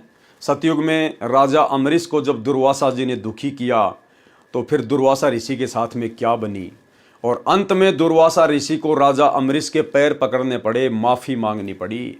उसके बाद गुरुदेव भगवान ने बताया कि इसी प्रकार मान लीजिए आप दो भगत हैं, दोनों ने उपदेश ले रखा है, एक भगत कुछ नहीं कहता और दूसरा उसको नाजायज परेशान करता है, तो जिस भगत को नाजायज मारा जा रहा है, पीटा जा रहा है, परेशान किया जा रहा है, उस भगत की तो परमात्मा रक्षा करेगा, और जो भगत को दुखी करता है उसका परमात्मा आने वाले समय में बक्कल उतारेगा। बक्कल साध वचन पलटे नहीं, चाहे पलट जाए ब्रह्मांड। सुनिए गुरुदेव भगवान का सत्संग। इसमें एक बहुत बड़ा नियम है प्रभु का कि सबसे ज्यादा हमें अधीन रहना होगा। आप दो भक्त हैं, दोनों ने उपदेश ले रखा है और तुम आपस में झगड़ा करते हो और एक भक्त कुछ नहीं कहता, दूसरा उसको नाजायज परेशान करने की चेष्टा करता है, तो परमात्मा उस जो भक्त की रक्षा करेगा। और वो भी बेशक भक्त है जो बेमतलब बकवाद करके दूसरे को तंग कर रहा है भक्त को, तो उसको हानि पहुंचाएगा, जबकि दोनों भक्त ही है। तो भाई और बहनों, आने वाले समय में इन बड़े बड़े परम भक्तों के साथ में जिन्होंने बड़ी बड़ी गलतियां कर दी हैं, साथ संगतियां रुकवा कर, साथ संगत वाले भाई बहनों को मार कर, पीट कर, गाली गलौज करके, उल्टे कुकर्म करके, भक्तों की मर्यादा तोड़वा के, आने वाले समय में इन परम भक्तों के साथ में क्या बनेगी आपकी आंखों के सामने होगा। इसलिए भोक्ता कहलाता है। प्रत्येक प्राणी को गुप्त रूप से उचित राय देता है, जिस कारण से परमात्मा अनुमंता कहलाता है। अब देखो भाई और बहनों, बहुत सारे लोग कहते हैं कि पवन दास को कब आदेश दिया गुरुजी ने कि साथ संगतियां शुरू कर, ये वीडियो बना, पुस्तकों के ऊपर वीडियो बना, तेरे को कब आदेश दिया गुरुजी ने? भाई यहां दे रखा है, गुरुजी ने आदेश सबको दे रखा है। प्रत्येक प्राणी को गुप्त रूप से उचित राय देता है, यानी परमात्मा प्रेरणा करके अपना काम करवाता है, जिस कारण से परमात्मा अनुमंता कहलाता है। परमात्मा शब्द का संधि विच्छेद क्या है? परम पलस आत्मा, यानी श्रेष्ठ आत्मा। परमात्मा यदि कोई दुख का भोग भी देता है, सुख का भोग भी देता है, जैसे कर्म करेगा जीव वैसे अवश्य भोगेगा, तो वह परमात्मा नहीं हो सकता। यानी यहां पर परमात्मा काल के विषय में संकेत कर रहे हैं कि जो जैसे कर्म करेगा यदि उसको वैसा ही देगा तो फिर वो भगवान कैसे हुआ? भगवान तो वो होता है जो नीचे आकर जीव को कौन से कर्म करने चाहिए, कौन से कर्म नहीं करने चाहिए, और जब जीव भगवान के शरण में आ जाता है तो परमात्मा फिर उसके कर्मों को काट देता है, उसके कर्मों का सत्यानाश कर देता है, धर्मराज के कागजों को फाड़ देता है, उसको कहते परमात्मा। और जो जैसा किए जाएगा वैसा ही भोगे जाएगा, तो फिर वो परमात्मा नहीं है, वो तो फिर काल है, शैतान है कि सत का राज धर्म राय कर ही और अपना किया सबे दंड बरही। वह श्रेष्ठ आत्मा नहीं होता। जैसे इस काल ब्रह्म के लोक में विधान है कि जैसा कर्म करोगे वैसा फल आपको भगवान अवश्य देगा। तो ये प्रभु स्वामी तो है परंतु परमात्मा नहीं है। इस मानव शरीर में पर यानी दूसरा, पुरुष यानी परमात्मा जो जीव के साथ अभिन्न रूप से रहता है। जैसे सूर्य प्रत्येक को अपनी ऊर्जा देता है, उसी प्रकार ये दूसरा परमात्मा यानी कबीर परमात्मा उपरोक्त महिमा वाला है। जैसे सौर ऊर्जा से जो बल्ब जगता है उसमें सूर्य होता है, यानी सूर्य की ऊर्जा कार्य करती है। इसी प्रकार पूर्ण परमात्मा की भूमिका समझें। गीता अध्याय 13 श्लोक 23 में भी अन्य पुरुषम यानी परमात्मा बताया है।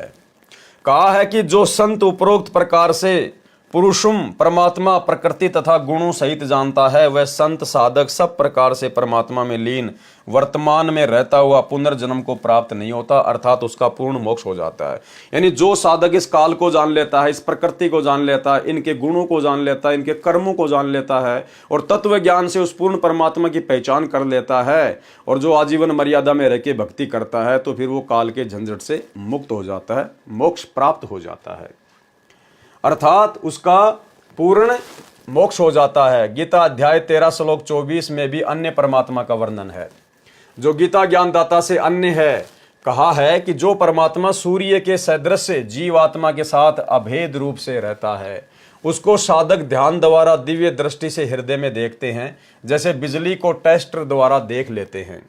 अन्य साधक ज्ञान सुनकर विश्वास करके परमात्मा का अस्तित्व स्वीकार कर लेते हैं। यानी परमात्मा की पहचान करने की ये बहुत सारी विधि बताई गई है कि कोई तो अपने घट के अंदर अपनी भक्ति से, अपने ध्यान से परमात्मा को देख लेता है, उसकी शक्ति को देख लेता है, तो वो विश्वास कर लेता है, जैसे बिजली को टेस्टर द्वारा देख सकते हैं।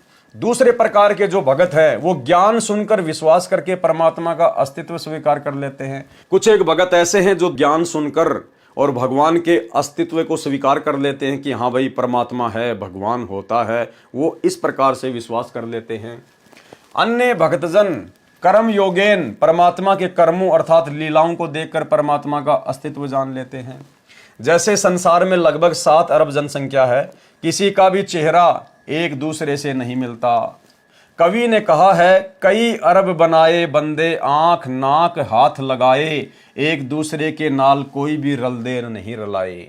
यानी 7-8 अरब की जनसंख्या पूरे विश्व की है, लेकिन किसी भी मानव शरीरधारी स्त्री या पुरुष का चेहरा आपस में नहीं मिलता है। तो ये परमेश्वर का चमत्कार है, ये उसकी लीला है।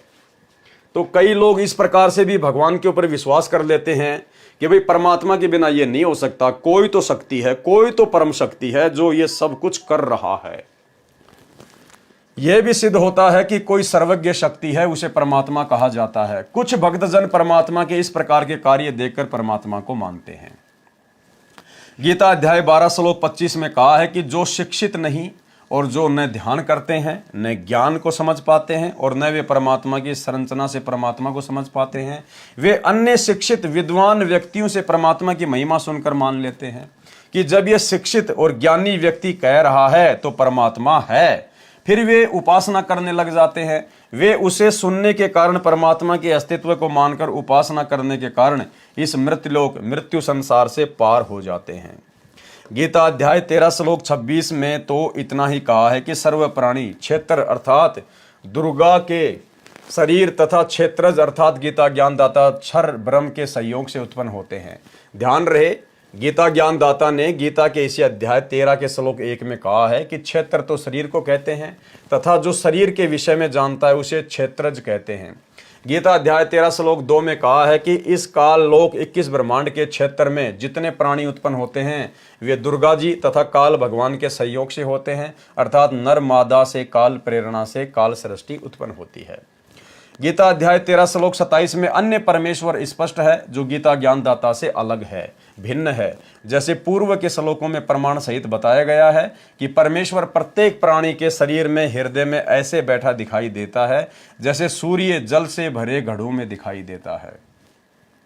इसी प्रकार इस श्लोक 27 में कहा है कि परमेश्वर हृदय में बैठा है। जब प्राणी का शरीर नष्ट हो जाता है तो भी परमेश्वर नष्ट नहीं होता। जैसे कोई घड़ा फूट गया, उसका जल पृथ्वी पर बिखर गया और पृथ्वी में समा गया, तो भी सूर्य तो यथावत है। इसलिए परमेश्वर अविनाशी है। जो संत परमात्मा को इस दृष्टिकोण से देखता है वह सही जानता है, वह तत्वज्ञानी संत है। इस श्लोक गीता अध्याय 13 श्लोक 27 में परमेश्वर शब्द लिखा है जिससे भी गीता ज्ञानदाता से अन्य परमात्मा का बोध होता है। आओ जाने परमेश्वर का संधि विच्छेद क्या है। परम प्लस ईश्वर यानी परमेश्वर, सर्वश्रेष्ठ भगवान। व्याख्या, ईश का अर्थ है स्वामी, प्रभु, मालिक। वर का अर्थ है श्रेष्ठ, पति। ईश तो गीता ज्ञानदाता है। क्षर पुरुष अर्थात क्षर ब्रह्म जो केवल 21 ब्रह्मांडों का ईश अर्थात भगवान है। ईश्वर कौन है? ईश्वर है क्षर पुरुष से श्रेष्ठ प्रभु, वह केवल 7 संग ब्रह्मांडों का प्रभु है। इसे अक्षर पुरुष तथा पर ब्रह्म भी कहा जाता है। और तीसरे नंबर पर है परम ईश्वर, परमेश्वर। ईश्वर अर्थात अक्षर पुरुष से परम अर्थात श्रेष्ठ है, जो असंख्य ब्रह्मांडों का प्रभु है, उसे परम अक्षर ब्रह्म भी कहा जाता है। गीता अध्याय 8 श्लोक 3 में प्रमाण है। गीता अध्याय 15 श्लोक 16-17 में 3 पुरुषों का वर्णन है। एक है क्षर पुरुष, ये गीता ज्ञानदाता ईश है, तथा अक्षर पुरुष ये ईश्वर है। तथा गीता अध्याय 15 श्लोक 17 में कहा है कि उत्तम पुरुष है, पुरुषोत्तम अर्थात वास्तव में सर्वश्रेष्ठ प्रभु। तो ऊपर के श्लोक गीता अध्याय 15 श्लोक 16 में कहे दोनों क्षर पुरुष तथा अक्षर पुरुष से भिन्न है, उसी को वास्तव में परमात्मा कहा जाता है। वही तीनों लोकों में क्षर पुरुष के 21 ब्रह्मांडों का क्षेत्र काललोक कहा जाता है तथा अक्षर पुरुष के 7 संग ब्रह्मांडों के क्षेत्र को परब्रह्म का लोक कहा जाता है। और ऊपर 4 लोकों सत्यलोक, अलखलोक, अगमलोक तथा अकय लोक का क्षेत्र अमरलोक परमेश्वर का लोक कहा जाता है। इस प्रकार 3 लोकों का यहाँ पर वर्णन है। इन तीनों लोकों में प्रवेश करके सबका धारण पोषण करता है, वह वास्तव में अविनाशी परमेश्वर है। गीता अध्याय 13 श्लोक 27 में परमेश्वर शब्द है जो गीता ज्ञानदाता से भिन्न सर्वशक्तिमान है, सर्व का पालन करता का बोधक है। गीता अध्याय 13 श्लोक 28 में भी गीता ज्ञानदाता से अन्य भगवान का प्रमाण है। इस श्लोक में ईश्वर शब्द परमेश्वर का बोधक है। जैसे ईश का अर्थ स्वामी, वर का अर्थ श्रेष्ठ। वास्तव में सबका ईश स्वामी तो परम अक्षर ब्रह्म है, वही श्रेष्ठ ईश है। इसलिए ईश्वर शब्द प्रकरणवश पूर्ण परमात्मा का बोधक है। यदि अन्य ईश नकली स्वामी नहीं होते तो ईश्वर तथा परमेश्वर शब्दों की आवश्यकता ही नहीं होती। इसलिए इस श्लोक में ईश्वर शब्द सत्य पुरुष का बोध जाने। गीता अध्याय 13 श्लोक 28 का भावार्थ है कि गीता ज्ञानदाता ने कहा है कि जो साधक सब प्रकार से परमेश्वर को समभाव में देखता हुआ आत्मानम अपनी आत्मा को आत्मना अपनी अज्ञान आत्मा द्वारा नष्ट नहीं करता, अर्थात वह परमात्मा को सही समझकर उसकी साधना करके उससे दूसरी गति अर्थात मोक्ष को प्राप्त होता है, अर्थात वह भगत गीता ज्ञानदाता वाली परम गति जो गीता अध्याय 8 श्लोक 13 में कही है से अन्य गति को प्राप्त होता है। गीता अध्याय 13 श्लोक 30 में स्पष्ट है कि गीता ज्ञानदाता ने अपने से अन्य परमात्मा की महिमा बताई है। कहा है कि जो संत सर्व प्राणियों की स्थिति भिन्न भिन्न होते हुए भी एक परमात्मा सर्वशक्तिमान के अंतर्गत मानता है तो वह समझो सच्चिदानंद घन ब्रह्म अर्थात परम अक्षर ब्रह्म को प्राप्त हो गया। कैसे? जो सभी में परमात्मा को देखता है, गधे में भी, कुत्ते में भी, सूअर में भी, मक्खी में भी, चींटी में भी, सर्व प्राणियों में जो परमात्मा को देखता है कि वो परमेश्वर जिस प्रकार से सूर्य एक स्थान पर होते हुए भी उसकी जो सत्ता है, उसकी जो गर्मी है, जो उष्णता है, वो सभी को प्राप्त होती है। इसी प्रकार परमात्मा शक्ति रूप में सभी प्राणियों के अंदर है, कर्मानुसार सबको भोग देता है। यानी जो सभी में परमात्मा का वास देखता है, जो सभी को परमात्मा का अंश समझता है, परमात्मा से ही उत्पन्न हुआ मानता है, कहते हैं वो पक्का भगत है, वो संत है, वो अपना मोक्ष करवा सकता है पक्का। कहा है कि जो संत यानी भगत सर्व प्राणियों की स्थिति भिन्न भिन्न होते हुए भी, यानी कोई गधा है, कोई कुत्ता है, कोई सूअर है, कोई इंसान है, सभी प्राणियों की स्थिति भिन्न भिन्न होते हुए भी एक परमात्मा सर्वशक्तिमान के अंतर्गत मानता है कि सभी की उत्पत्ति भगवान से हुई है और सभी में परमात्मा का वास है, तो वह समझो सच्चिदानंद घन ब्रह्म यानी उस पूर्ण परमात्मा कबीर देव सतगुरु रामपाल जी भगवान अर्थात परम अक्षर ब्रह्म को प्राप्त हो गया। वह सत्य भक्ति करके उस परमेश्वर को प्राप्त हो जाता है।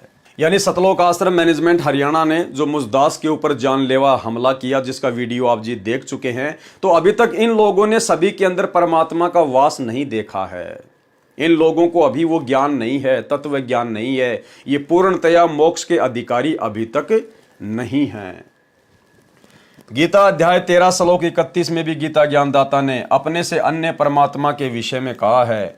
इस श्लोक में परमात्मा शब्द है जिसकी स्पष्ट परिभाषा गीता अध्याय 15 श्लोक 17 में बताई है। कहा है कि जो उत्तम पुरुष अर्थात सर्वश्रेष्ठ प्रभु है वह तीनों लोकों में प्रवेश करके सबका धरण पोषण करता है। वह वास्तव में अविनाशी परमेश्वर है, उसी को परमात्मा कहा जाता है। वह क्षर पुरुष तथा अक्षर पुरुष से अन्य है। इस श्लोक गीता अध्याय 13 श्लोक 31 में भी यही स्पष्ट किया है कि वह परमात्मा अनादि होने से, निर्गुण होने से प्रत्येक प्राणी के शरीर में सूर्य जैसे घड़े में स्थित होने पर भी न तो कुछ करता है, क्योंकि सब कार्य परमात्मा की शक्ति करती है। जैसे घड़े के जल में सूर्य दिखाई देता है, उससे जल गर्म हो रहा है, वह सूर्य करता नहीं दिखाई देता, उसकी उष्णता कर रही है। सूर्य कुछ नहीं करता, दिखता है, और न परमात्मा उस शरीर में लिप्त होता है। जैसे सूर्य घड़े के जल में लिप्त नहीं होता। गीता अध्याय 13 श्लोक 32 में भी यही प्रमाण है। गीता अध्याय 13 श्लोक 33 में आत्मा और शरीर की स्थिति बताई है। गीता अध्याय 13 श्लोक 34 में गीता ज्ञानदाता ने अपने से अन्य परमेश्वर की जानकारी दी है।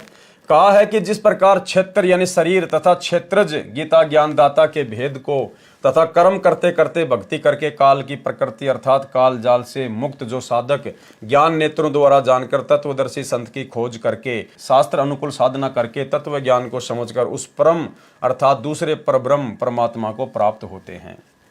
उपरोक्त विवरण से स्पष्ट हुआ कि गीता ज्ञानदाता से अन्य पूर्ण परमात्मा है, जिसकी भक्ति की साधना करके साधक उस पूर्ण परमात्मा को प्राप्त हो जाता है।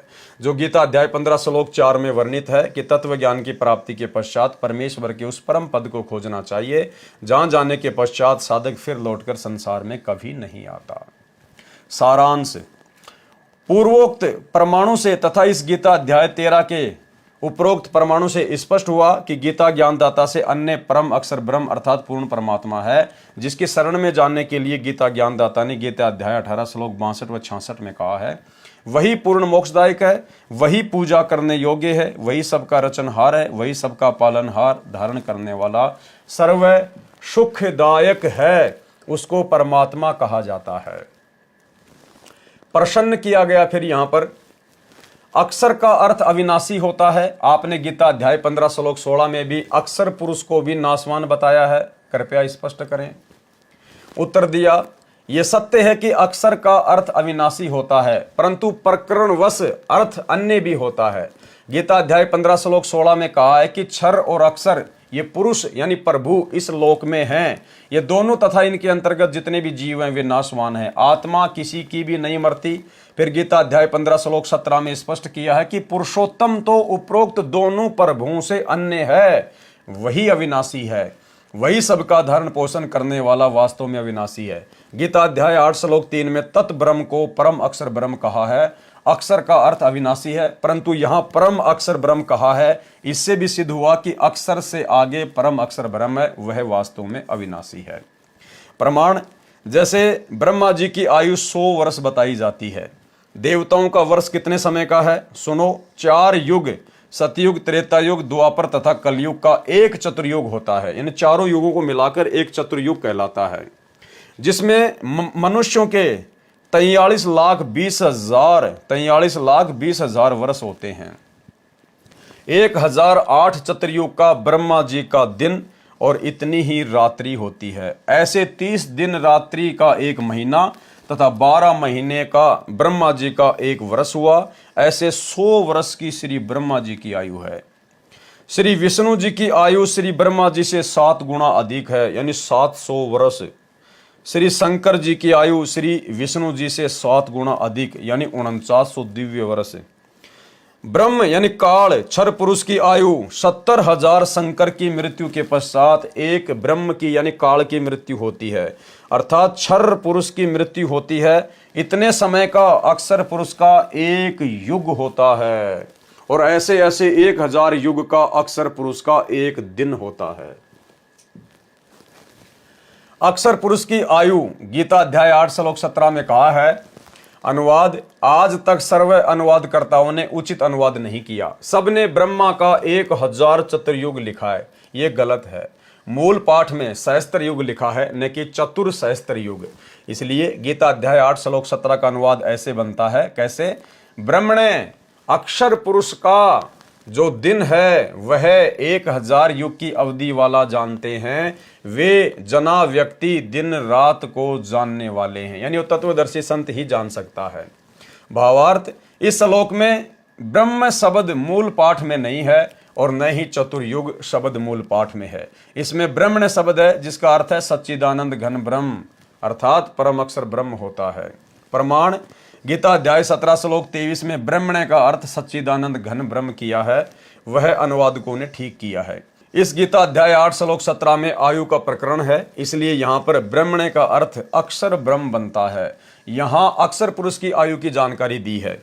अक्षर पुरुष का एक दिन उपरोक्त 1000 युग का होता है, यानी 70,000 शंकर की मृत्यु के पश्चात एक क्षर पुरुष यानी काल की मृत्यु होती है।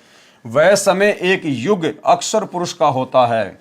ऐसे बने हुए 1000 युग का अक्षर पुरुष का दिन तथा इतनी ही रात्रि होती है।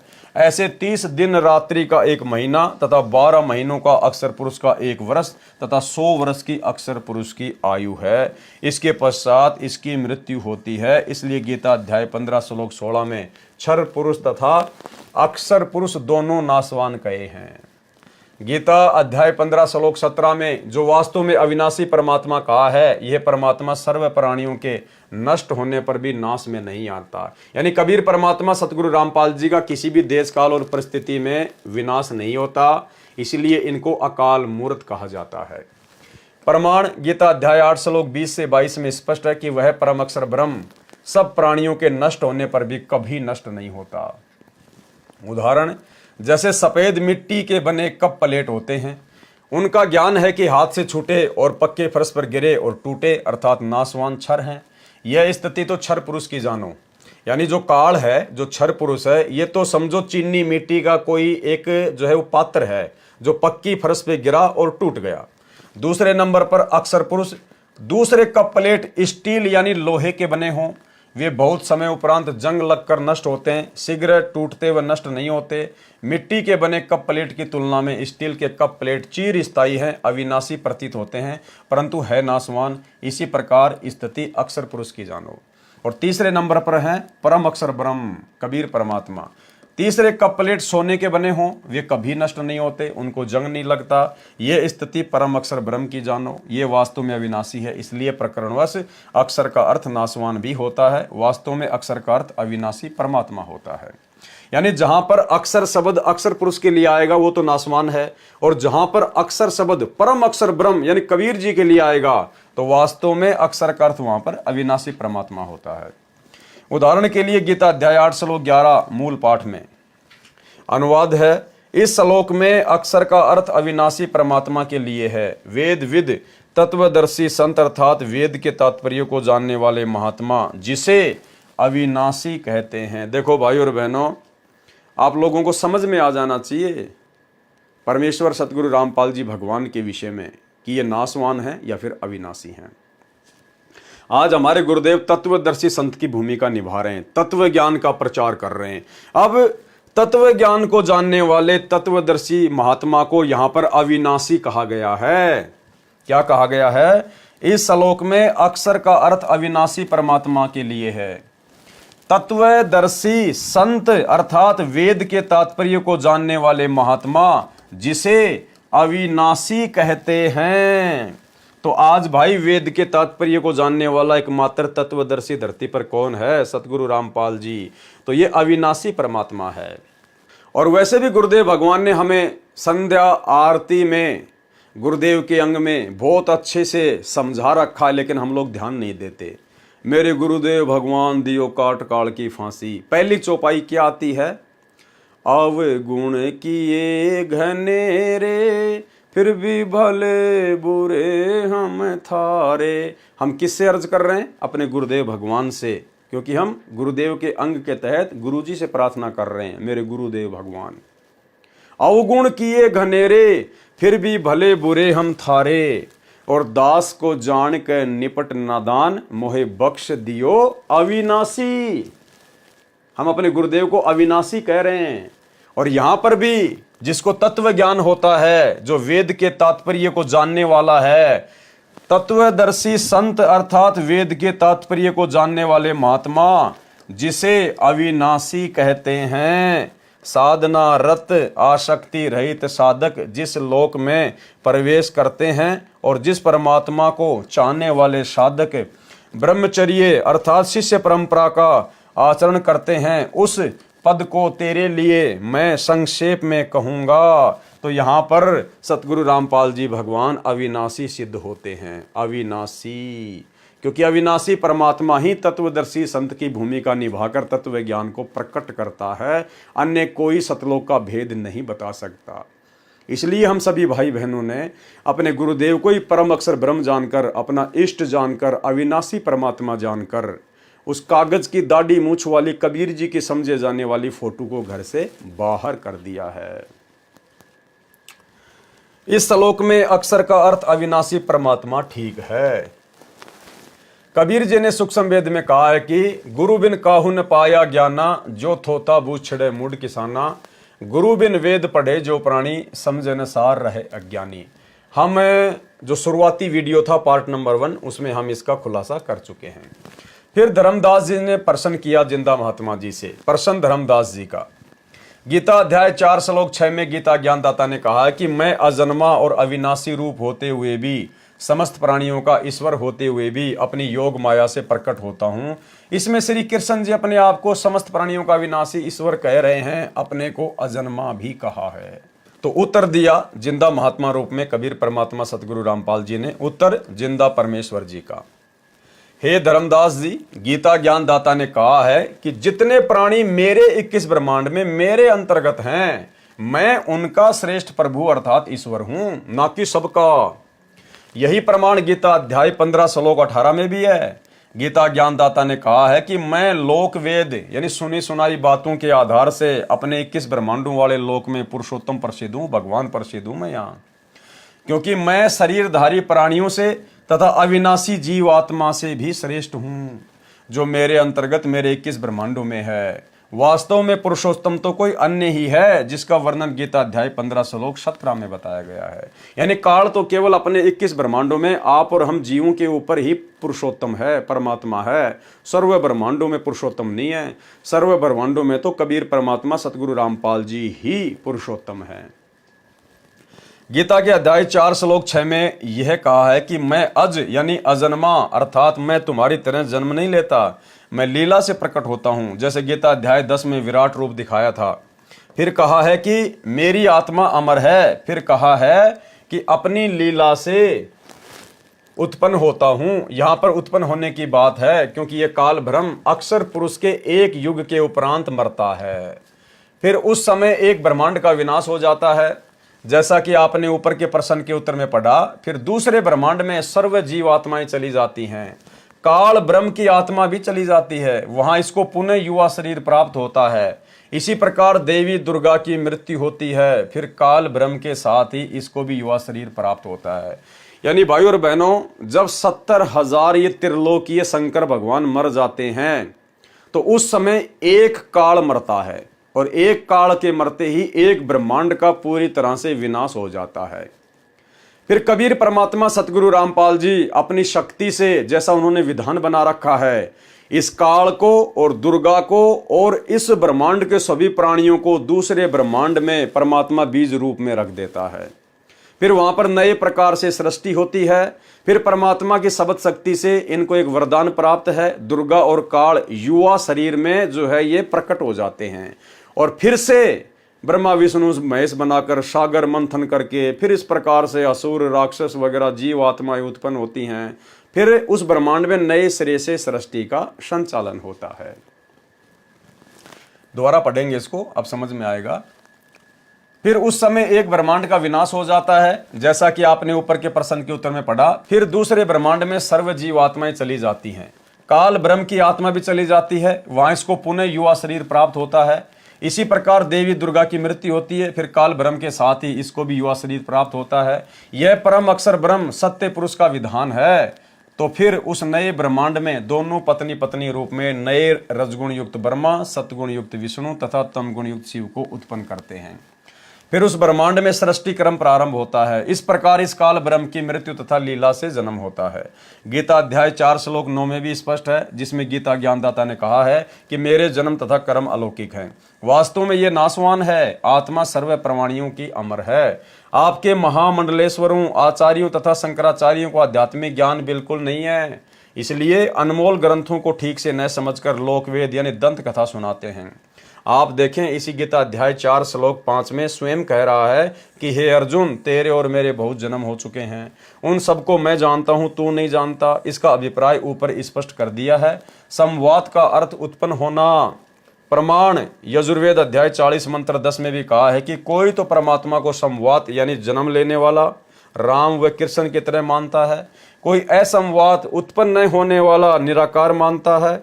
अर्थात तत्वदर्शी संत जो सत्य ज्ञान बताते हैं उनसे सुनो, वे बताएंगे कि परमात्मा उत्पन्न होता है या नहीं। अब भाइयों और बहनों, परमात्मा की उत्पत्ति के बारे में परमात्मा के अलावा कौन बता सकता है? और यहां कहा जा रहा है कि वो परमात्मा जन्म लेता है या वो प्रकट होता है या रामकृष्ण की तरह मां के गर्भ से आता है, वो कैसे आता है, इसकी जानकारी कौन बताएगा? तत्वदर्शी संत। तत्वदर्शी संत वर्तमान में कौन है? सतगुरु रामपाल जी।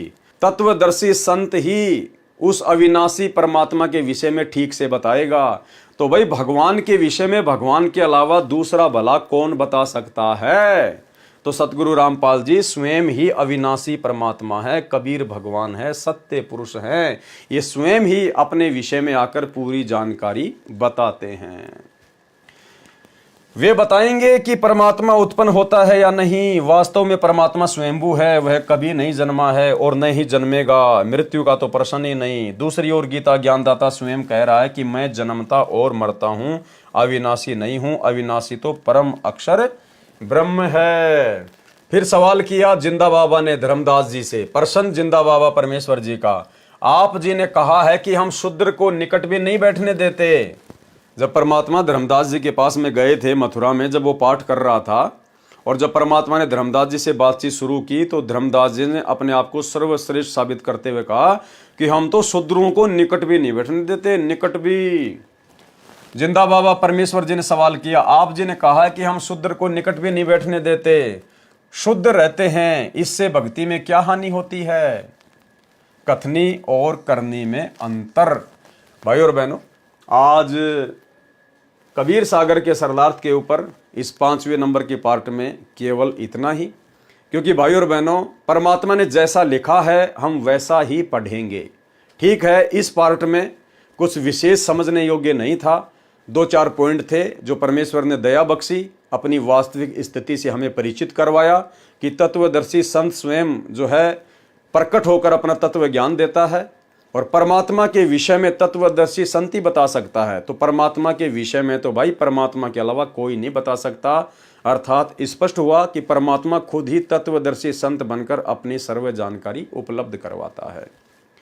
तो भाई और बहनों, अगले पार्ट में हमें बहुत कुछ सीखने को मिलेगा, जानने को मिलेगा, बहुत सारी जानकारियाँ मिलेंगी, और जैसे जैसे हम आगे बढ़ते चले जाएंगे भाई और बहनों, हमारी रुचि बढ़ती चली जाएगी, क्योंकि बहुत सारे गहरे गहरे रहस्य, बहुत सारी बातें जिनको हर भगत भाई बहन जानना चाहते हैं, जिनके अंदर जिज्ञासा है, उत्सुकता है, वो सारी जानकारी परमात्मा हमें आगे की वीडियो में धीरे धीरे उपलब्ध करवाएंगे।